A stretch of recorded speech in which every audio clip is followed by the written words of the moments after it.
إنا أنزلناه قرآنا عربيا لعلكم تعقلون. Bismillahirrahmanirrahim. Qala al-musannifu rahimahullahu ta'ala wa nafa'ana bihi wa bi ulumihi wa bi asrarihi fid dharaini amin ya rabbal alamin.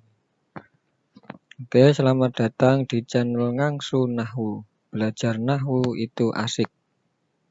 Part 1 dengan bab kalam. Oke, langsung saja. Nah, sebelum saya menerangkan bab kalam, mungkin kita harus mengetahui pengertian ilmu nahwu dulu. Nah, ilmu nahwu itu apa toh? Ilmu nahwu itu adalah ilmu yang membahas tentang aturan akhir struktur kalimat atau kata. Apakah berbentuk rofa, nasab, jer, dan jazm.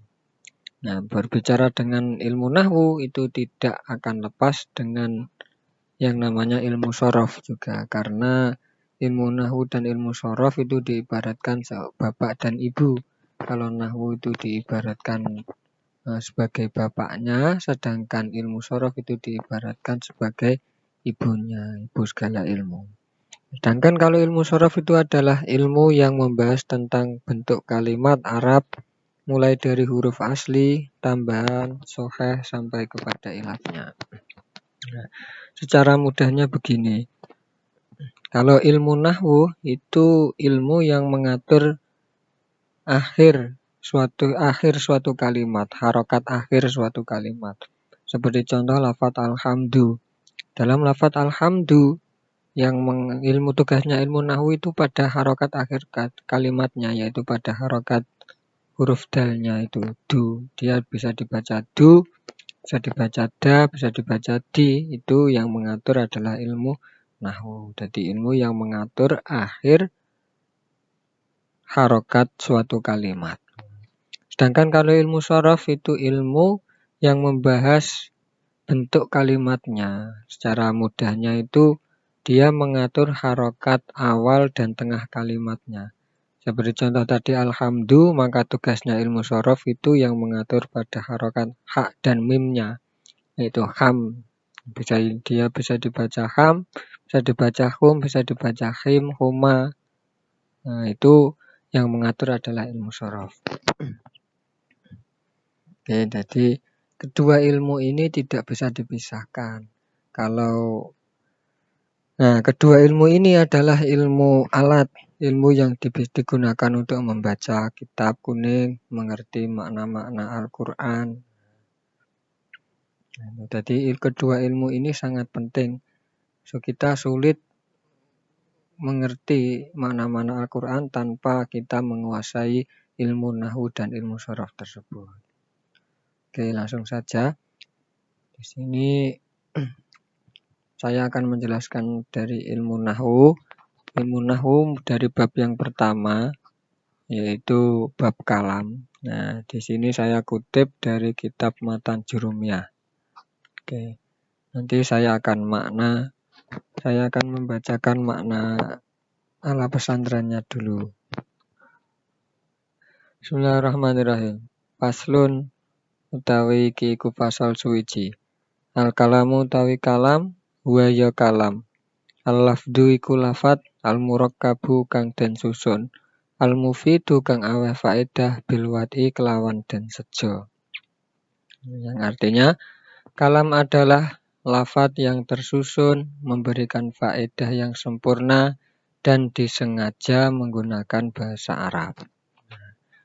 Jadi kalam itu adalah al-lafdu, lafat.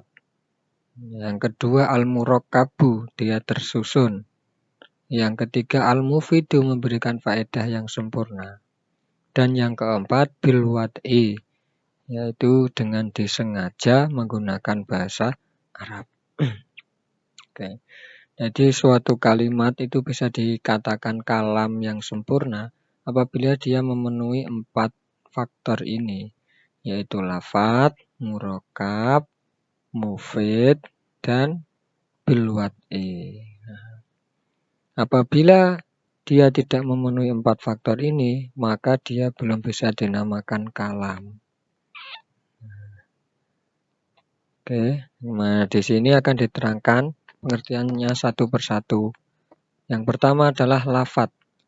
Lafadz itu apa? Lafadz adalah suara yang memuat sebagian huruf jaiyah. Seperti contoh lafadz zaidun. Jadi lafadz itu adalah suara, dia harus berupa suara.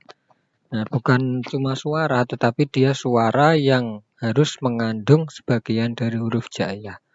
Karena nanti ada suara itu banyak. Ada suara musik, suara hewan, suara kita yaitu suara manusia, suara yang kita sebagai orang Indonesia, berarti kan bahasa Indonesia, bahasa Jawa. Itu kalau dalam ilmu nahwu itu belum bisa dikatakan lafadz. Mengapa? Karena dia belum mengandung sebagian dari huruf hijaiyah. Nah, jadi yang dimaksud lafadz dalam ilmu nahwu itu suara, tetapi dia harus mengandung sebagian huruf hijaiyah. Seperti contoh di sini lafadz zaidun. Zaidun ini dinamakan lafadz, sudah bisa dinamakan lafadz dalam ilmu nahwu. Mengapa? Karena dia sudah mengandung sebagian dari huruf hijaiyah, yaitu huruf ja, ya, dan dal. Oke. Kemudian faktor yang kedua yaitu murakkab. Murakkab adalah tersusun dari 2 kalimat atau lebih. Seperti contoh zaidun qaimun, yang artinya adalah Zaid adalah orang yang berdiri. Oke. Nah, syarat kalam yang kedua adalah murakkab. Murakkab itu tersusun. Nah, tersusun itu paling sedikit adalah 2 kalimat atau juga boleh lebih. Jadi kalam itu harus terdiri dari 2 kalimat paling sedikit atau juga boleh lebih. Apabila kalam kok hanya terdiri 1 kalimat, maka belum bisa dinamakan kalam karena dia belum memenuhi syarat yang kedua yaitu murakkab, tersusun ini. Dan yang ketiga adalah mufid. Mufid adalah memberikan faedah yang sempurna. Maksudnya bagaimana faedah yang sempurna itu? Maksudnya yaitu sekiranya orang yang kita ajak bicara itu sudah paham dan tidak bertanya lagi. Jadi yang dimaksud mufid itu adalah omongan yang sudah memahamkan orang. Yang omongan yang ketika orang yang diajak bicara itu dia sudah paham dan tidak bertanya lagi. Seperti contoh yaitu lafadz zaidun qaimun ini. Zaid adalah orang yang berdiri. Itu kan orang yang mendengarkan kan sudah paham, sudah memberitahu bahwasanya Zaid itu adalah orang yang berdiri. Dia sudah paham. Nah, berbeda dengan contoh ucapan yang belum mufid itu seperti lafadz begini. Apabila Zaid berdiri, maka itu belum bisa dinamakan mufid. Mengapa? Karena dia masih menimbulkan pertanyaan. Orang yang mendengarkan itu belum paham dan masih bertanya lagi. Nanti kan dia orang yang mendengarkan kan nanti akan bertanya, nah mengapa Zaid berdiri? Atau ketika Zaid berdiri, ada apa dengan Zaid? Begitu. Nah, yang dimaksud mufid di sini adalah omongan yang sudah memahamkan. Ya, kiranya orang yang mendengarkan itu sudah paham dan tidak bertanya lagi. Oke. Kemudian faktor yang keempat bisa dinamakan kalam yaitu bilwati. Bilwati adalah disengaja atau berbahasa Arab. Oke. Nah, bilwati di sini itu terjadi 2 pendapat ulama ahli nahwu. Yang pertama yaitu ulama yang mengatakan yang dimaksud bilwati adalah disengaja. Maksudnya disengaja itu bagaimana? Maksudnya disengaja yaitu orang yang mengucapkannya itu dalam keadaan sadar. Nah, memang dia sadar mengucapkan lafaz tersebut. Seperti contoh ucapan Zaidun qaimun. Dia dalam keadaan sadar. Maka itu sudah dinamakan bilwati. Contoh ucapan yang tidak dikatakan dalam keadaan sadar itu seperti contoh ucapan orang yang bermimpi atau ngelindur. Ada orang tidur, kemudian mimpi, kemudian dia mengucapkan lafaz zaitun qaimun. Meskipun dia nanti, maka itu belum bisa dinamakan bil wad'i.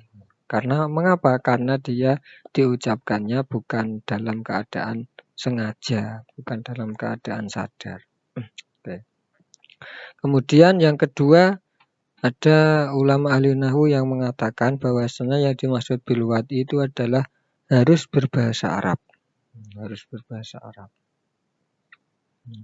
Nah, berarti apabila ada omongan ajam itu selain bahasa Arab, maka omongan tersebut belum bisa dinamakan bil wad'i. Nah, berarti omongan kita bahasa Indonesia, omongan bahasa Inggris, omongan bahasa Amerika, bahasa Jepang, bahasa Jawa, maka itu belum bisa dinamakan bil wad'i. Mengapa? Karena itu belum menggunakan bahasa Arab, tidak menggunakan bahasa Arab. Nah, oke. Jadi kalam, suatu kalimat bisa dinamakan kalam itu apabila dia memenuhi 4 faktor ini, yaitu harus berupa lafaz, yang kedua harus berupa murakkab, yang ketiga harus berupa mufid, dan yang keempat harus berupa bil wad'i. Gitu. Seperti contoh yang sudah memenuhi 4 faktor ini, yaitu seperti contoh lafaz zaitun qaimun ini. Zaitun qaimun ini sudah bisa dinamakan kalam. Mengapa? Karena dia sudah memenuhi 4 faktor ini, yaitu sudah berupa lafaz, murakkab, mufid, dan bil wad'i. Coba kita koreksi. Nah, dalam contoh zaitun qaimun ini sudah dinamakan lafaz.